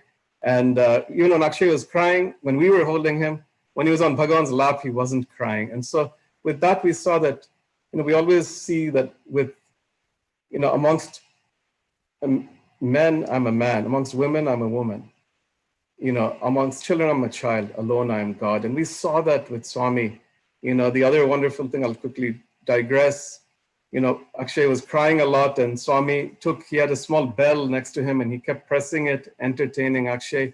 To seeing that, we looked at how the Lord of the universe is not only, he is the Lord of the universe taking care of everybody, but at the same time, he gives that personal touch at the individual level. And that was a great takeaway for me, for us, that despite so many people being there, he gives such great personal attention to not just to everybody. I mean, these stories are not unique. There are hundreds of thousands of devotees all over the world where Swami has done exactly the same thing. We're just so grateful to Swami. Next slide, please. So this was in 2010, as I mentioned. Our mother usually used to stay in Patti, but that one particular time, Swami asked her, you go to US and be with your children, and you come, and that was very, rare for Bhagavan to say, because she would come for a few months and go back. But this was the first time where Swami said, she just came back actually, and Swami said, you should go again back to US. And this is a picture of our mother and Swami, and my wife Sumana is there holding, my mother had bad knees. My son Akshay was there on the ladies' side. Of course, if I tell him that now, he'll laugh. But I remember my wife Sumana telling me at that time, the conversation that Swami and my mother had at the time, she came back and told me later, I was very afraid of that conversation because it sounded like it was the last time. There was an unspoken message that passed between them, eye to eye, as if that's the last time in the physical form that our mother would see Bhagavan. And she came and I said, well, let's not talk about it. I didn't really register. And, Swami came on the men's side and told 5 of us brothers, you would take your, in my opinion, of course, Swami never tells us to do anything, but he said, in my opinion, you should take your mother back so that you have a chance to do seva or service for her. She came back with us, and, within a month of her coming back, she was admitted in the hospital, and very easily she merged in Swami. And see, look at that. Again, having 5 sons, if none of us were there, of course, Swami is there in Puttaparthi, but Swami made sure that towards the last that she was there with the children, and she was able to leave with Swami's name on her lips. So again, like I mentioned, the reason why I'm mentioning all of this is Swami first and foremost emphasizes love and service, but also gratitude to parents. Because of the life they led, it's a great example for all of us brothers of our grandfather, father, and mother. Because of the lives they led and their adhyatmic living, it's not necessary, whatever faith, whether you're Hindu, Muslim, Christian, Buddhist, Zoroastrian, Jewish faith, whatever faith you are, practice it well. And that's what they did. And because of their perfection, which of course is a reflection of Swami's perfection, because Swami is perfection in action. But look at the Lord, he bestowed all this grace. Again, like he says, if you take 1 step, I will take 1,000 steps. So it is this gratitude to parents that is our takeaway that for us brothers from all of these experiences. And with this, if you can move on to the next slide. This is a photo of Bhagavan with my mother. And so I'll close with this slide and say, Swami is the divine parent. I'll read this quote. It says, "It is only love that I disseminate to all. My property does not comprise mansions and palatial buildings. Love is my biggest property. I am giving my love and receiving your love in return. I often tell the students, give me your love. I will give you whatever you want. That is why the students have such intense love for me. Develop love more and more. Love your parents. Obey their command. Your lives will certainly be sanctified, Baba." And of course, Bhagavan is our divine parent. And I'll close by saying, Swami, pray that all of us are always near and dear to you, always worthy of thy infinite grace. Jai Sai. Sai Ram, sir. Sai Ram. We very humbly once again express our gratitude to Bhagwan. And behind me, you see today was the concluding day of our Sai Gayathree Saptaham, the seventh day. We have reached one full Saptaham, possibly by Bhagwan's grace, the first ever Saptaham, done at least by the Sri Satya Sai Seva organizations, Tamil Nadu, if not anywhere in the world. And it is only Bhagwan at every step, and who has been guiding us for this. We were discussing about how do we go ahead and conduct a Homa today. So Swami very graciously allowed a three-way Homa to be performed between, the linga which is here, and also a similar jade emerald linga by a priest whom Swami himself had chosen for 3 yagyas, not one. And the 3 yagyas are something which the priest himself, Sri Venkatraman Bhatt from Sringeri Mutt, will talk to us briefly about. Venkatraman Bhatt Garu, I request the host to please spotlight him and show his video. So today he did possibly the first time a Sai Gayathree Homa. Request to spotlight on Venkatraman Bhatt Garu. Venkatraman Bhatt Garu, video on कीजिए. हाँ. Please spotlight him. Thank you. आपका भगवान के साथ जो आपका अनुभव है, हिंदी, तमिल, इंग्लिश में बोलिए प्लीज. ओके. नमस्कारम. अभी मैं स्टार्ट कर सकता हूँ? स्टार्ट कीजिए. साई राम. साई राम. ओम साई राम. मैंने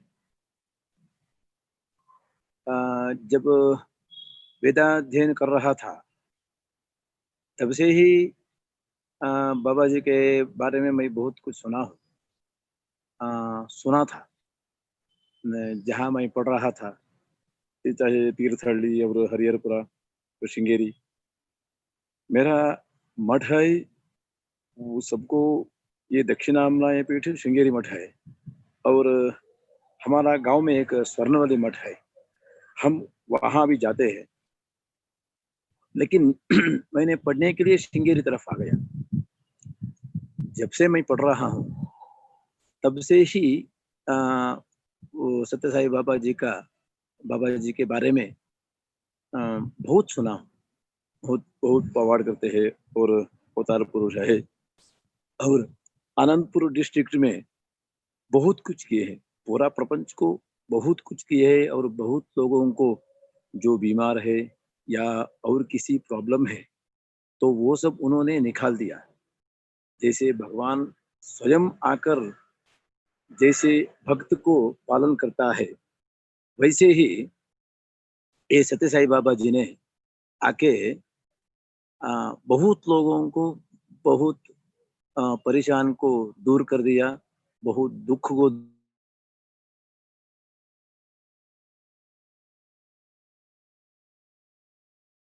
दूर कर दिया.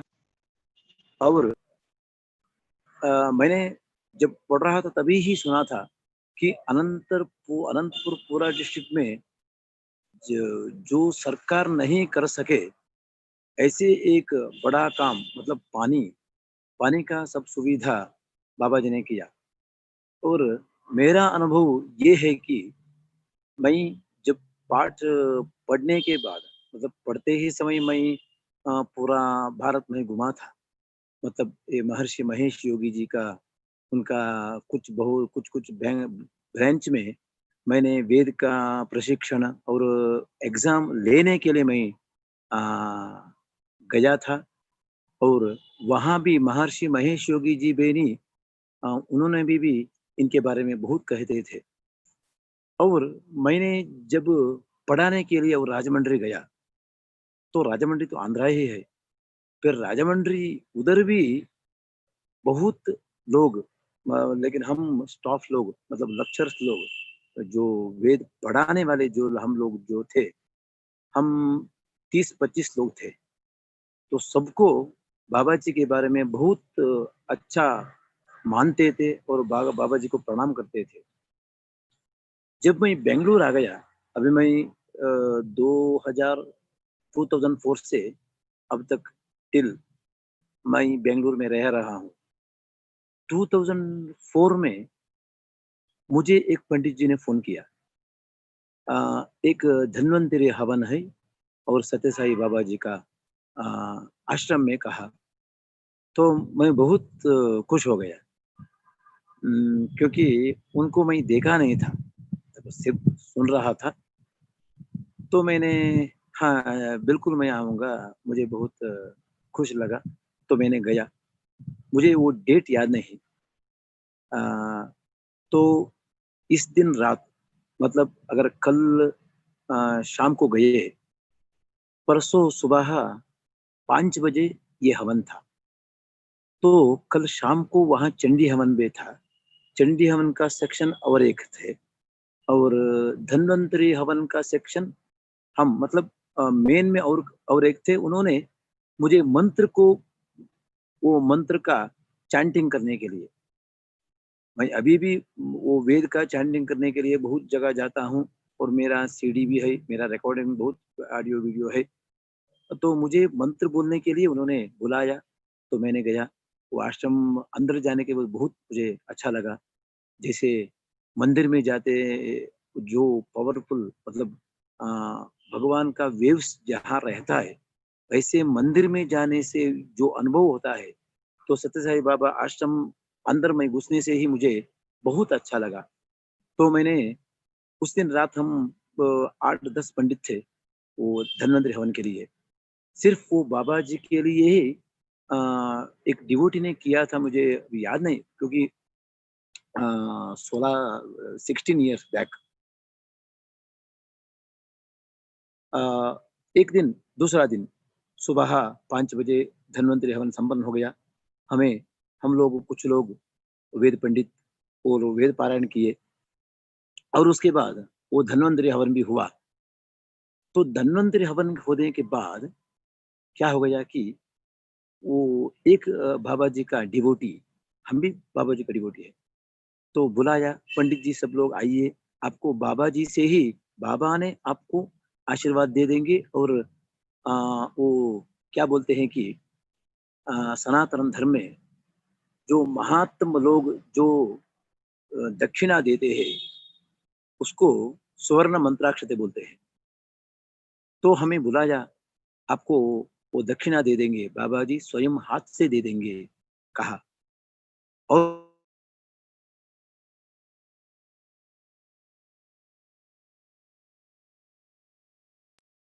मैंने गया, मतलब मेरे पहले ही 3-4 लोग गए, वो सुवर्ण मंत्राक्षते, मतलब वो दक्षिणा ले लिए एक कवर में। तो कुछ लोग ऐसे ही गए।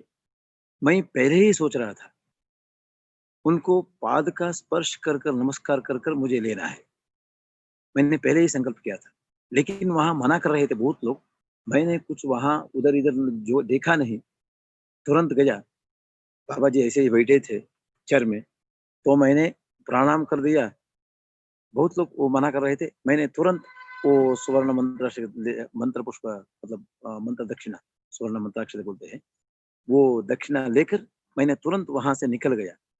इतना अच्छा लगा मुझे कि जैसे ही बाबा जी को मैं, मतलब भगवान को ही ऐसे स्पर्श करा किया हूँ, ऐसे मुझे मन में लगा। ये एक मेरा पहला एक अनुभव। और सेकंड है, मुझे पुट्टपर्ति में अतिरुद्र का इनविटेशन मिला था। मुझे इनवाइट किए थे मंत्र का पारायण करने के लिए, लेकिन उस समय मुझे एक प्रोग्राम का पहले ही महीने बुकिंग हो गया था, और मुझे वहाँ करने के लिए खुद मेरा मैनेजमेंट में ही करना था, इसलिए मैं जा नहीं सका। फिर चेन्नई तिरुवनंतपुरम में, वो भी मुझे लगता है 2006 से लगता है, उस समय में वो भी 15 दिन का प्रोग्राम था। 15 दिन हमें ऐसे देखते थे, अभी तक कोई भी उतना अच्छा हमें नहीं देखा, क्योंकि हमें इतना अच्छा से देखभाल था वहां पे हम यहाँ से वॉशरूम जाना है तो कोई हमें डिवोटी आते थे, मतलब पंडित जी को कुछ भी नहीं होना है। ऐसे बाबा जी का मायने ऐसा था, सबको ही बहुत अच्छा से, मतलब जैसे भगवान को हम मानते हैं, बाबा जी ने सब लोगों को भगवान जैसे देखते थे। और हमें हर दिन पारायण करके आने के बाद जगह में, रूम में बाबा जी का डिवोटी लोग आकर पैर और हाथ सब दबा के, मतलब अगर आप लोग बहुत टाइम से बैठकर मंत्र चैंटिंग कर रहे हैं, तकलीफ आपको बहुत तकलीफ हुआ है और आपका सेवा करते हैं, ये बाबा जी का उपदेश था, ऑर्डर था। बाबा जी कहते थे कि तुम लोग पंडित जी का सेवा करो। इतना हम 15 दिन हम मुझे लग रहा था ये ऐसे यही स्वर्ग है। ऐसे उतना अच्छा वो बाबा जी का अनुग्रह से डिवोटी ने हमें ये सेवा किया। और इतना सिक्योरिटी है, जैसे प्राइम मिनिस्टर को है उतना सिक्योरिटी था, कोई भी हमें छू नहीं सके। और हम जहाँ रहते थे वहां से हम हवन के लिए एक बहुत बड़ा यागशाल था, वहां तक जाते थे, कोई भी हमें जस्ट टच भी नहीं कर सकते थे, उतना अच्छा सुविधा व्यवस्था। और मैं वहां जाकर वेद चैंटिंग हर दिन सुबह जाके 6 बजे गया तो ओम नमो भगवते रुद्राय स्टार्ट किया तो 11 बार रुद्र पठन करने के बाद ही हम आते थे। और आने के बाद भी हमें जो भी चाहिए, जूस चाहिए, कौन सा भी पीने के लिए जाए, सब व्यवस्था वहाँ था। तो मुझे एक अनुभव ये है कि एक दिन रशीद खान आ गए, वो उनका एक फंक्शन था उसी ये अतिरुद्र में, तो उन्होंने गाना गाया। और गाना गाने के बाद बाबा जी ने मैंने तब तक नहीं देखा था, बाबा जी ने ऐसे करके उनको एक रिंग दे दिया। मुझे मैं समझ नहीं सका, मैंने सुना था बाबा जी ने ऐसे कुछ देते हैं, वो देखा तो आश्चर्य हो गया। और दूसरा दिन मांडोलियम, मुझे लगता है वो चेन्नई में रहते हैं, उनका ये नाम याद नहीं मुझे, उन्होंने आ गया और उनको भी एक रुद्राक्ष माला दे दिया। ये कैसे देते हैं मैंने सोच रहा था। एक दिन क्या हो गया, ये अतिरुद्र में ही मैंने रुद्र चैंटिंग कर रहा था, तो बाबा जी ने वो एक पूर्णाहुति था, पूर्णाहुति का दिन, तो मैं इधर हूँ, बाबा जी इधर आ गए। तो पूर्णाहुति का स्पर्श करना है, एक पंडित जी ने लेके जाकर उनको स्पर्श करने के लिए लेके पूर्णाहुति का द्रव्य लेके गए। बाबा जी सिर्फ जस्ट टच किए, वो कहाँ से सब नवरत्न गिरा मुझे पता नहीं चला। मैं देख रहा हूँ लेकिन बाबा सिर्फ टच किए, सब नवरत्न वहां गिरा और कुछ नवरत्न नीचे भी गिरा। तो कुछ पंडित लोगों ने निकाल के पूर्णाहुति में डाल दिया और पूर्णाहुति हो गया। बाबा जी को मैं देखकर अवतार पुरुष बिल्कुल, ये उस दिन ही मैं मान लिया। ऐसे साईराम। मेरे 2 एक्सपीरियंस है। और एक बार मैंने साईराम स्वामी। ज्यादा ले लिया। बहुत धन्यवाद। नहीं, नो प्रॉब्लम, बहुत बहुत सुंदर। ओके। एक दिन अभी साईश्वरा चैंटिंग चल रहा है। We request all our viewers to please, wherever you are, chant Sai Gayatri. This is the personal sadhana time. Today, Swami's Sankalpa, we have been extending our program a little bit, but let us mentally keep chanting Sai Gayatri so that we don't let go the personal sadhana. For the benefit of all the devotees, what our Pandit here, Sri Venkatraman Bhatt, the miracle which has happened is that we don't know that Sri Venkatraman Bhatt has been blessed by Bhagavan to do not one but 3 major homas. Dhanvantri Homa, Whitefield, 2004, 2007, Atirudra Mahayajnam, Chennai, 2008, Sahasra Chandra Homa. He was personally sent from Sringeri Mutt by the Mahasannidhanam to participate and represent. And there are videos which we request our devotees to see. So Venkatraman Bhatt Garu, हमारा आदर स्वीकार कीजिए, आपने बहुत अच्छा programme किया.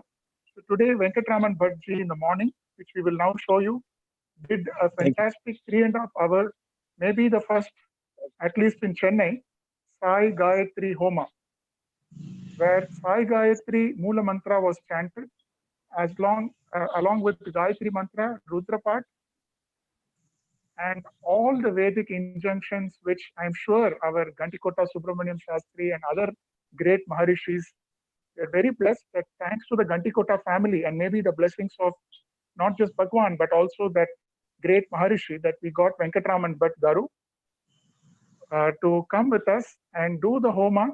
He is actually in Bangalore. This was done remotely in Whitefield.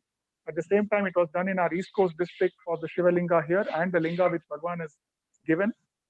And we are very, very grateful to Bhagwan. And now I will request the host, Namaskaram Venkatraman Bhatt Garu. Namaskaram. Thank you very much. Jai Sai Ram. Namah Shivaya. Hari Om. Jai Sai. We will now request the host to play the Saptaham completion Homa.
Sai Ram. I request now the host to offer the vote of thanks. Thank you, Venkatraman Garu. Namaskaram. Thank you, Shri Manohar Garu and Shri Sanjay Garu. We request Venkatji to do the honors of vote. Thank you, Shri Manohar Garu and Shri Sai Ram. Sanjay Garu. We request Venkatji. Thank you very much, sir, for wonderful session today. 7th day. Sanjay Garu and Manohar Garu, thank you very much for taking time out. And Venkatraman Bhatt Garu for carrying out the home of today. And we are indeed blessed to be witnessing all these, listening to all the wonderful experiences. It has been a great pleasure for all our viewers. We hope to see all of you again, listen more from your experiences. As you know, we have only 2 hours for so many experiences to listen to. So we are concluding the session today with Samasta Loka. We'll have last session, final session tomorrow. At the same time, 7:15 p.m. we start with Sai Gayathree. And tomorrow we'll be concluding session for Sai Center. Thank you very much. Thank you very much. Samastaloka Sukhino Bhavantu. Samastaloka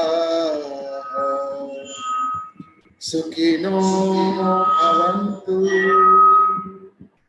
Samastaloka Sukhino Bhavantu. Om